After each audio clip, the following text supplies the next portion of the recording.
My lord, Quran ने एक मुसलमान आदमी को 4 शादियां करने की मंजूरी दी है। मैं सूरा 4 आयत 3 ये पढ़ना चाहूंगा। मैं इसका अंग्रेजी तर्जुमा पढ़ रहा हूं, मेरे काबिल दोस्त जरा गौर फरमाएं। It is written that a man may marry 2, 3 or 4 times and do not exceed this. इससे साफ जाहिर होता है कि लिखा है कि एक मुसलमान आदमी 2, 3 या 4 बार शादी कर सकता है और उससे ज्यादा नहीं। अब माय लॉर्ड, क्या रह गया है? और प्रूव करने के लिए कि हनीफ दूसरी शादी कर सकता है।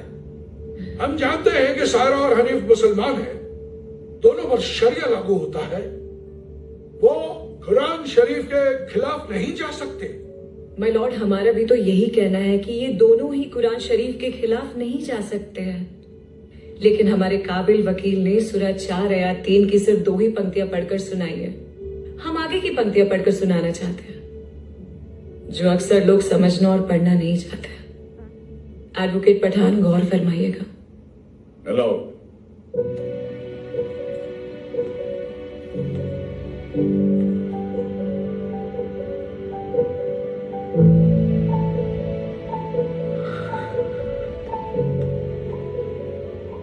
माय लॉर्ड, मैं भी इसका इंग्लिश ट्रांसलेशन पढ़ना चाहती हूँ।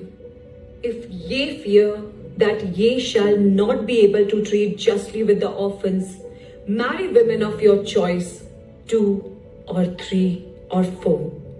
But if ye fear that ye shall not be able to deal justly with them, then only one, or that your right hands possess, that will be more suitable to prevent you from doing injustice.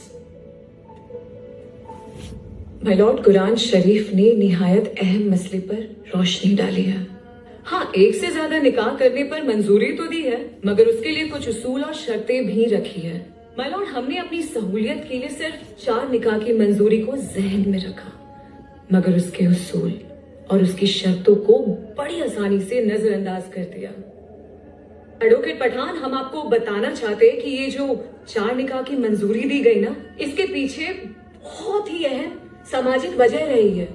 15वीं सदी की बात है, जब इस जमीन पर काफी जंगें और लड़ाइयां हुआ करती थी। इन जंगों में भारी तादाद में मुसलमान सिपाही, अस्करी, लश्करी की मौतें हुआ करती थी और पीछे रह जाते थे उनके परिवार।